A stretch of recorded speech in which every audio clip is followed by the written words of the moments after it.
بسم اللہ الرحمن الرحیم۔ مسائل کی مجلس میں پچھلے ہفتے کی مجلس میں یہ بات ہوئی کہ ایک مسلمان کی زندگی میں تصوف یا بیعت یا کسی کو شیخ بنانے کی کیا حیثیت ہے۔ دوسری بات یہ ہے کہ انسان اگر ارادہ کر لے کہ مجھے کسی شیخ کامل سے بیعت ہونا ہے تو شیخ کامل کی کیا علامات ہونی چاہیے،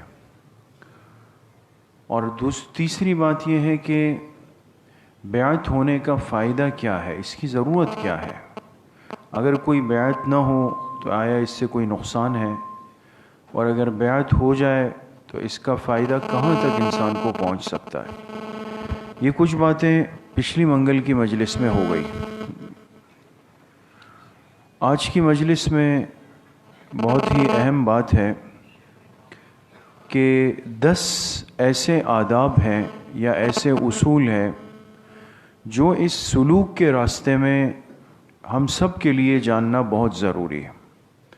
دیکھیں، ایک بات تو یہ سمجھ لیں کہ ایک لفظ استعمال ہوتا ہے جس کو سلوک کہتے ہیں۔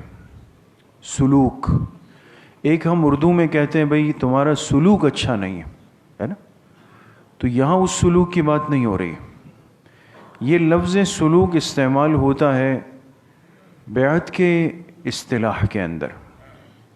جب انسان اپنے دل کی اور نفس کی اصلاح کرنا چاہتا ہے تو اس اصلاح کے لیے یہ جو فکر کرتا ہے، اس فکر کے کام کو سلوک کہا جاتا ہے۔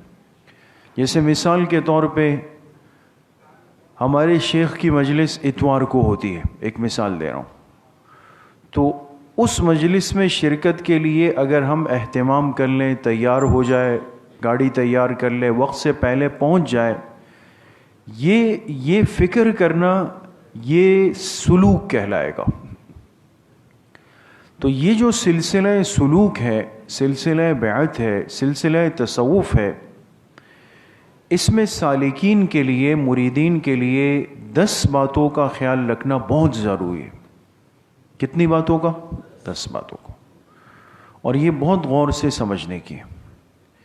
سب سے پہلی بات فرماتے ہیں کہ اس راہ تصوف میں بنیادی اصول یہ ہے کہ جس شیخ پر آپ نے اعتماد کیا اور اعتقاد کیا اور اس کے بعد آپ بیعت ہوئے، تو اب ضروری ہوگا کہ آپ ظاہر اور باطن دونوں اعتبار سے اپنے شیخ کا ادب کریں۔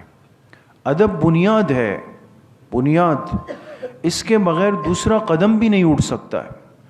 اگر خدا نخواستہ کسی نے بیعت کر لی، بہت خوشی سے کر لی، اور اس بیعت کے بعد دل میں تھوڑا سا میل آ گیا، کچھ کمی کمزوری آ گئی، ظاہری بے ادبی کر لی یا ظاہر میں نہیں کی لیکن دل سے کر لی، تو ہمارے بزرگوں نے لکھا کہ اس کا دوسرا قدم بھی اس راستے میں نہیں اٹھ سکتا۔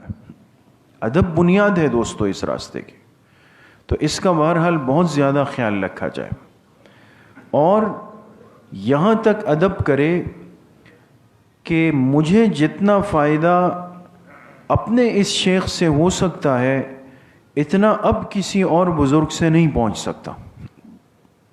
اعتماد اور اعتقاد کی حد یہ ہو کہ اب مجھے جتنا فائدہ اپنے شیخ سے پہنچ سکتا ہے اور کسی سے نہیں پہنچ سکتا۔ چونکہ آج ہماری زندگی کے ہر معاملے میں بے ادبی داخل ہو رہی ہے۔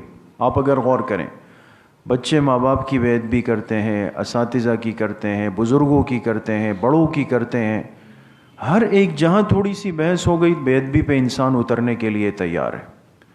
تو یہ میدان بھی اس سے محفوظ نہیں ہے، تو بہت احتیاط کی ضرورت ہے۔ دوسری بات فرمایا کہ اگر اپنی زندگی میں ہم کسی شیخ سے جو متبع سنت تھے، متبع شریعت تھے، ان سے بیعت ہو گئے اور اصلاح کا عمل جاری تھا کہ شیخ انتقال کر گئے، دنیا سے چلے گئے، تو ایسی صورت میں ہماری ذمہ داری ہوگی کہ کسی دوسرے شیخ کامل کو تلاش کر کے ان سے تعلق جوڑ لے، فارغ نہیں بیٹھے۔ اس لیے کہ فارغ بیٹھے گا تو ایک نقصان تو یہ کہ جو سابقہ محنت تھی وہ ضائع ہونے لگے گی اور آگے کا سفر تو رک گیا۔ اس لیے اس میں انسان پھر اپنے آپ کو فارغ نہ کرے۔ بہت دفعہ ایسا بھی ہوتا ہے کہ شیخ دنیا سے چلے گئے، رخصت ہو گئے، انتقال ہوا، وہ صدمہ ہوتا ہے، لیکن پھر آہستہ آہستہ ڈھیلے ہوتے ہوتے ہوتے بالکل ختم ہو گیا۔ تو ایسا نہیں ہونا چاہیے۔ تو جیسے ایک انسان ایک ڈاکٹر سے، طبیب سے دوائی لیتا ہے، ڈاکٹر صاحب فوت ہو گئے تو کیا خیال ہے؟ انسان کہ بھائی مرحوم ڈاکٹر سے بڑی عقیدت تھی، اب تو کسی سے دوائی لینی ہی نہیں، یہ تو نہیں کریں گے نا انسان، اور کرے گا تو اپنا نقصان کر دے گا۔ تو اس لیے یہ بھی ذمہ داری ہے کہ پھر انسان شیخ ثانی کو تلاش کرے۔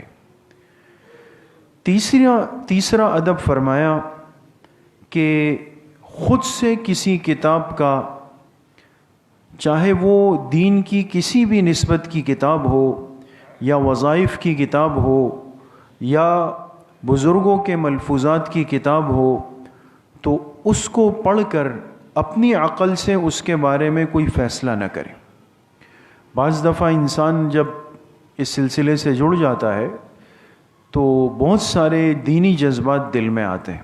اس میں سے ایک اچھا جذبہ یہ ہے کہ انسان اپنے فارغ اوقات میں دینی کتابوں کا مطالعہ کرنے لگتا ہے، اور یہ بہت بڑی ضرورت ہے آج کی۔ اس لیے کہ آپ خود غور کر لیں کہ آج سے 20-25 سال پہلے جن ہاتھوں میں کتابیں تھیں، رسائل تھے، بزرگوں کے مواعظ تھے، ہر ہاتھ میں موبائل آ گئے تو ختم ہو گیا۔ اب دیکھیں نا، مطالعے کا ذوق ختم ہو گیا۔ جس دن سے یہ شوق، یہ ذوق ختم ہوا تو دین میں، علم میں، ہر معاملے میں کمزوری آنا شروع ہو گئی۔ وہ کمزوری آ گئی، اب وہ خلا پر ہو نہیں رہا۔ ہم اپنے آپ کو تسلی دیتے ہیں کہ جی میں موبائل میں فلاں فلاں کتابیں پڑھتا ہوں، میں موبائل میں ایسی ویب سائٹس دیکھتا ہوں، ایسے بیانات سنتا ہوں۔ چونکہ یہ چیز بنی ہی تفریح کے لیے ہے، تفریح کے لیے، لہٰذا اس سے ضرورت بھی تفریح کے درجے میں پوری ہوگی، وہ کارآمد تو نہیں۔ تو اگر انسان کتابوں کا مطالعہ کرے، بہت ساری باتیں سمجھ میں نہیں آتی، تو ایسی صورت میں خود سے کوئی رائے قائم نہ کرے۔ یا بعض دفعہ ہم کتابیں پڑھتے ہیں، اس میں روایت آ گئی کہ بھئی جس نے 70,000 مرتبہ کلمہ طیبہ پڑھا اس کی یہ فضیلت ہے، بہت ساری روایات ہیں۔ تو پڑھ کر دل میں آیا کہ جی اب مجھے بھی پڑھنا ہے، اب بیٹھ گئے۔ ظاہر سی بات ہے کہ اندر جو دل کی زمین ہے، بنیاد ہے، وہ تو کمزور ہے، وہ کمزور ہے، اور ذکر تو ایک طاقت چاہتا ہے۔ اس لیے جو ہمارے بزرگ ترتیب بتاتے ہیں نا، بھئی آپ 100 مرتبہ پڑھے، 200 مرتبہ، بعض دفعہ ہمیں لگتا ہے کہ یار میں تو بیعت سے پہلے اس سے بھی زیادہ پڑھتا تھا، یہ تو شیخ صاحب نے اور کم کر دیا، میں تو اس سے زیادہ پڑھ سکتا ہوں۔ تو یہ ہماری ایک سوچ ہوتی ہے، رائے ہوتی ہے۔ اس لیے ترتیب کے ساتھ انسان اپنے اصلاح کے لیے اپنے آپ کو پیش کرتا ہے۔ تو خود سے کوئی وظیفہ لمبا چوڑا شروع نہیں کریں کہ ہزاروں مرتبہ یہ پڑھ لو، تو نتیجہ کیا ہوگا؟ کچھ دنوں کے بعد نفسیاتی تبدیلی آنا شروع ہو جائے۔ کتنے ہمارے قیمتی نوجوان نفسیاتی مریض بنے خود سے وظائف شروع کرنے کی وجہ سے، یہ ہم نے دیکھا ہے دوستو۔ اس لیے کہ ذکر کرنا، اللہ پاک کا نام لینا، کلمہ طیبہ پڑھنا، یہ تو انوارات ہی انوارات ہیں، لیکن ایک بچے کو آپ اگر مقویات کھلائیں، بریانی قورمہ کھلائیں، کیا خیال ہے وہ بچہ جلدی ہٹا کٹا ہوگا نا؟ وہ تو دنیا سے گزر جائے گا۔ اس بچے کا معدہ 2 سال تک ماں کے دودھ کے علاوہ یا ہلکی پھلکی غذا کے علاوہ کوئی چیز نہیں لے سکتا۔ ایسا ہی ہے نا، ایک ترتیب پہ بچے کو چلاتے ہیں۔ یہ انسان کو اللہ پاک سمجھانا چاہتے ہیں کہ جتنا معدے میں طاقت اتنی غذا۔ تصوف و سلوک کے اندر ہم جب بیعت ہوتے ہیں تو ہمارے معدے کی کیفیت کو دیکھ کر ہمیں ذکر دیا جائے گا۔ اس سے زیادہ آپ 70,000 1,00,000 مرتبہ کر لیں گے تو اثر تو ہونا ہے اس کا، اور وہ اثر کہاں ہوگا؟ وہ آ کے دماغ پہ ہو جائے گا، معدے پہ نہیں ہوگا۔ وہ دماغ پہ ہو جائے گا، اور دماغ پہ اثر ہوگا، پھر انسان اول فول بولنے لگ جاتا ہے، دائیں بائیں بولنے لگ جاتا ہے۔ گھر والے کہتے ہیں پتہ نہیں کیا ہو گیا اس کو، یہ تو اس پہ کسی نے کچھ کرا دیا، کچھ ہو گیا، ہم پھر دائیں بائیں بھاگتے ہیں، حالانکہ وہ اپنی طرف سے وظائف کو معمولات بنا کر پڑھ رہا ہوتا ہے، اس کا نقصان ہو جاتا ہے۔ تو اس لیے خود سے مطالعہ کر کے کوئی رائے قائم نہ کریں، کوئی عمل معمولات شروع نہ کریں جب تک مشورہ نہ کر لیں۔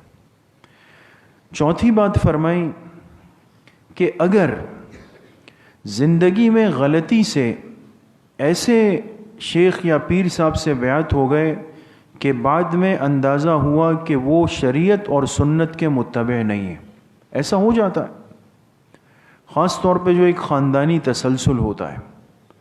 خاندانی تسلسل یہ ہوتا ہے کہ ہمارے ہاں ایک بہت بڑا طبقہ ایسا ہے کہ ہم خاندانی پیر رکھتے ہیں اپنے لیے، کہ بھئی ہمارے دادا ان سے بیعت تھے، پھر ہمارے والد بیعت ہوئے، اب ہم ان سے بیعت ہو رہے ہیں، ایک سلسلے سے ہم بیعت کا تعلق جوڑ لیتے ہیں۔ اچھا، اس میں یہ ہوتا ہے کہ وہ سلسلہ اوپر تو صحیح ہوتا ہے، پہلے صحیح ہوتا ہے، لیکن جتنا نیچے آ رہا ہوتا ہے وہ بدعات میں داخل ہوتا چلا جاتا ہے۔ اور اس میں کوئی شک نہیں دوستو، ہمارے اس ملک میں کتنی خانقاہیں ایسی ہیں کہ جن کے بڑے حضرات 100% صحیح عقائد والے تھے، صحیح عقائد کے پیروکار تھے، لیکن اس وقت ان میں بدعات آ گئی، رسومات آ گئی، ڈھول باجے آ گئے، مستورات سے اختلاط آ گئے، سب کچھ ختم ہو گیا۔ یقین کریں یہ تو ایسی باتیں ہیں کہ مجلس میں انسان کھول کے نہیں کر سکتا، لیکن آپ بہت ساری جگہ دیکھتے ہوں گے، سنتے ہوں گے، نظر آتی ہے کہ بھئی وہ یہ کر رہے ہیں، یہ کر رہے ہیں۔ ہم نے اپنے بڑوں سے سنا ہے کہ ان کے دادا جو ہے وہ بڑے صاحب نسبت لوگ تھے، لیکن ختم، اپنی اصلاح نہیں کروائی، چھوٹے انہیں خراب ہو گئے۔ لیکن نقصان یہ ہوا کہ ان کے بعد انہی نالائقوں کو لا کے بٹھا دیا، جب وہ بیٹھ گئے لوگ ان کے پاس آ گئے۔ تو بیعت میں شریعت اور سنت بنیاد ہے۔ ہم خاندان کو نہیں دیکھیں گے کہ فلاں کے بیٹے اور فلاں کے پوتے ہیں، اگر اس میں اہلیت نہیں ہے تو وہ کسی کام کا نہیں۔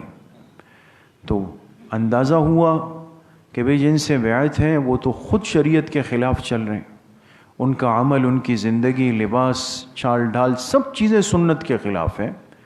تو ایسی صورت میں انسان فوراً اپنی نسبت وہاں سے ختم کرے گا، وہاں سے ختم کریں اور متبع سنت، متبع شریعت شیخ کے ساتھ اپنے تعلق کو قائم کریں۔ وہاں فائدے کے بجائے نقصان کا بہت بڑا اندیشہ ہوتا ہے۔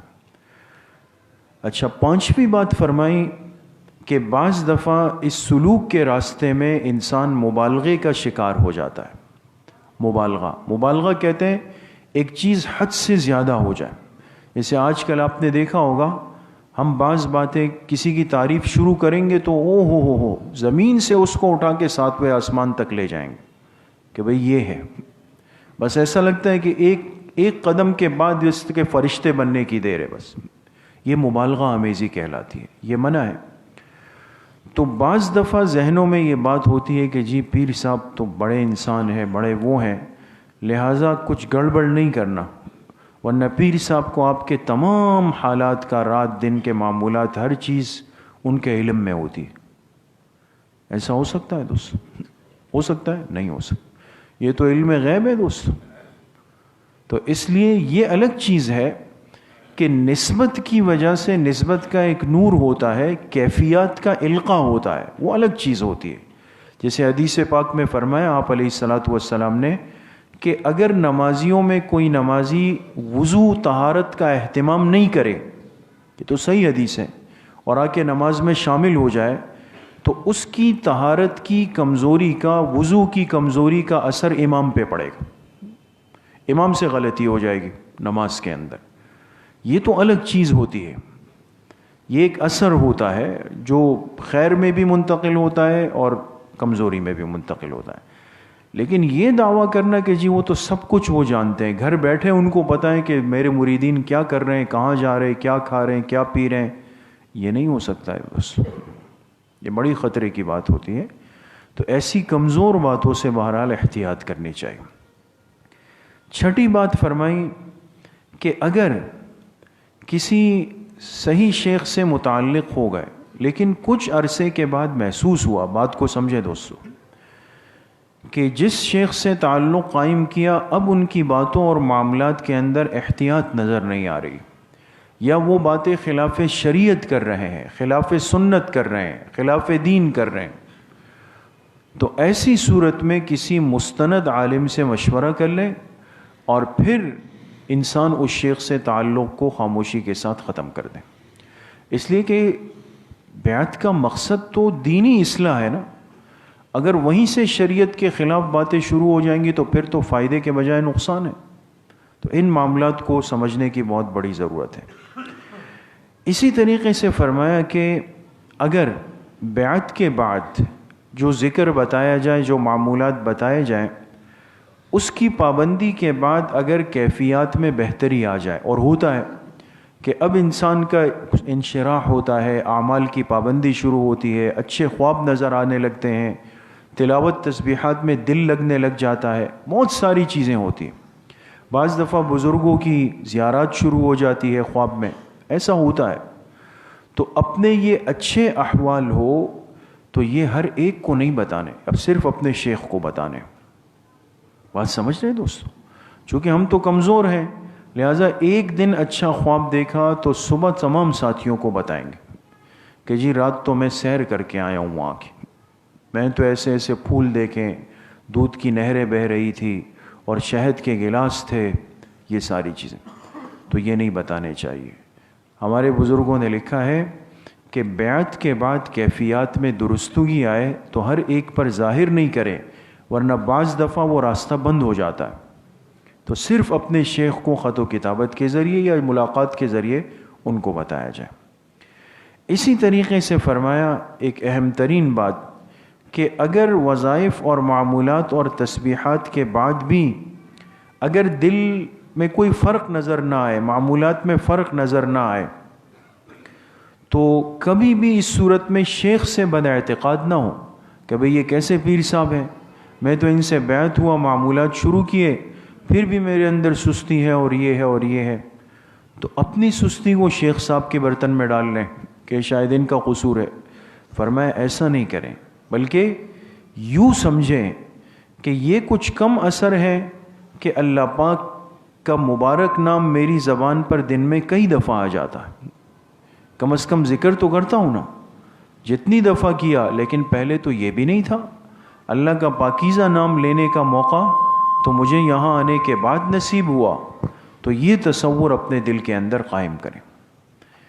اسی طریقے سے فرمایا کہ جس سلسلے سے بیعت ہو جائے تو دوسرے بزرگوں کو یا دوسرے سلسلوں والوں کو کمتر نہ سمجھیں۔ یہ بھی اس میدان کا بڑا مسئلہ ہے دوستو، اور ہماری آج کی ایک اجتماعی کمزوری ہے کہ دین کے جس کام سے اللہ پاک جوڑ دیتے ہیں تو اس پر شکر ادا کرنا چاہیے۔ اس لیے حضرت شیخ الحدیث مولانا زکریا صاحب رحمۃ اللہ علیہ نے لکھا کہ اللہ پاک ہمیں دین کے جس راستے میں کام کا موقع دے دیں اس پہ شکر ادا کریں، اور باقی راستوں میں کام کرنے والوں کو اپنا حلیف اور معاون سمجھیں، اور یہ کہے کہ اللہ کا شکر ہے کہ باقی کام انہوں نے سنبھال لیا، اگر وہ نہ سنبھالتے تو میں یہ بھی نہیں کر سکتا تھا، وہ بھی نہیں کر سکتا تھا۔ آج ہمارا مسئلہ یہ کہ اگر میں اس کام سے لگا ہوا ہوں، میں کہوں گا جی یہ میں اصل کر رہا ہوں، اور باقی جو ہے وہ بھی کر رہے ہیں، صحیح ہے، لیکن افضل میں کر رہا ہوں۔ یہ بھی ایک قلبی تکبر ہے دوستو، عجب ہے۔ دین کا ہر شعبہ اپنی جگہ پہ وہ کام کا کے لیے میدان ہے، اللہ پاک ہر فرد کو کسی کام کے لیے رکھ دیتے ہیں وہاں پہ۔ تو اب ہمارے بیعت، تصوف، سلوک کے کتنے سلسلے ہیں دوستو؟ 4 سلسلے مشہور ہے، اور بھی ہیں، لیکن بنیادی سلسلے 4 ہے۔ نقشبندیہ ہے، قادریہ ہے، چشتیہ ہے اور سہروردیہ ہے۔ جو سلسلہ حضرت خواجہ بہاؤالدین نقشبند رحمۃ اللہ علیہ سے جس کا فیض چلا وہ نقشبندی کہلایا، جو حضرت شیخ عبد القادر جیلانی رحمۃ اللہ علیہ سے جس کا فیض چلا وہ قادریہ کہلایا، جو حضرت خواجہ معین الدین چشتی اجمیری رحمۃ اللہ علیہ سے چلا وہ چشتیہ کہلایا، جو حضرت شیخ شہاب الدین سہروردی رحمۃ اللہ علیہ سے چلا وہ سہروردیہ کہلایا۔ چاروں سلسلے برحق ہیں، اور چاروں کے بنیاد رکھنے والے جو ہے وہ شیخین کاملین تھے، شیوخ کامل تھے، وہ سب اپنی جگہ پر۔ تو اب انسان جس سلسلے سے جڑ جائے اور پھر کہے کہ یہ ہمارا اصل سلسلہ، ہمارا نقشبندیہ اصل ہے، باقی تو نیچے آتے ہیں، یہ بہت خطرناک بات ہے۔ یا ہمارے معمولات میں تو ہم بہت جلدی ترقی کر جاتے ہیں، باقیوں کو تو بہت دیر لگ جاتی ہے۔ اس کا کیا مطلب ہے؟ اب انسان کیسے یہ دعویٰ کرے کہ جی میں اصل ہوں اور دوسرا نقل ہے؟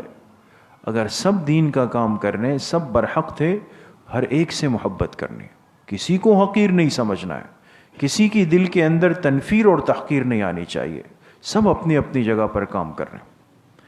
اسی طریقے سے فرمایا کہ آخری بات ہے، 10ویں بات ہے کہ بعض دفعہ یہ ہوتا ہے کہ جس شیخ سے جڑ گئے تو ان کی مجلس میں بیٹھنے والوں پر الگ الگ معاملات ہوتے ہیں۔ کبھی شیخ ایک مرید سے زیادہ خدمت لیتے ہیں، ان سے زیادہ کام کرواتے ہیں، ان کو قریب رکھتے ہیں، ان سے مشورہ کرتے ہیں، اور کبھی یہ ہوتا ہے کہ بعد میں آنے والا شیخ اس کو اپنا مجاز بنا لیتے ہیں۔ تو اب میں کہتا ہوں جی میں تو 10 سال سے آ رہا ہوں اور یہ 1 سال آئے، میری عمر زیادہ ان کی عمر کم، اب وہ اتنا قریب ہو گئے اور میں وہیں کا وہیں بیٹھا ہوا ہوں۔ یہ باتیں اس میدان میں اگر دل میں آئے تو یہ مبتدی ہونے کی دلیل ہے۔ مبتدی اس کو کہتے ہیں جو پہلا قدم رکھ کے چل رہا ہوتا ہے۔ جو بچہ ہوتا ہے نا، بچہ، وہ جو بچپنے کی جو باتیں کرتا ہے یہ مبتدی کی باتیں کہلاتی ہیں۔ اس تصوف میں یہ باتیں کرنا ہمارے بچپنے کی دلیل ہے۔ اصلاح کیسے ہونی ہے یہ شیخ کا کام ہے، میرا کام نہیں ہے۔ لہٰذا وہ جانتے ہیں کس کو رکھنا ہے، کس کو قریب بلاؤں، کس سے زیادہ خدمت لوں۔ اگر دل میں حسد آیا کہ فلاں آگے بڑھ گیا اور ہم پیچھے رہ گئے، فلاں قریب ہو گئے ہم دور ہو گئے، فلاں خلیفہ مجاز بن گئے ہم مرید کے مرید رہ گئے، تو اس کا مطلب یہ کہ آپ اصلاح کے لیے نہیں آئے تھے، آپ خود شیخ بننے آئے۔ یہ قلبی کمزوری ہے، اس لیے ان باتوں کی اس میدان میں کوئی جگہ نہیں۔ انسان اصلاح کے لیے ایسا اپنے آپ کو پیش کرے، حضرت تھانوی رحمۃ اللہ علیہ نے فرمایا مردہ بدست زندہ۔ انسان جب کسی میت کو غسل کرواتا ہے وہ دیکھے بیچارہ بالکل بے اختیار ہے، اب زندہ اس کو اس طرف کروٹ پر رکھے، اس طرف رکھے، سر پہ پانی ڈالے، پیر پہ ڈالے، وہ کبھی منع کرتا ہے؟ وہ نہیں کر سکتا۔ تبھی جا کر اصلاح ہوتی ہے۔ اللہ کریم مجھے بھی آپ سب کو صحیح عمل کی توفیق نصیب فرمائے۔ الحمدللہ رب العالمین والصلاة والسلام علی سیدنا و مولانا محمد وآلہ وصحبہ۔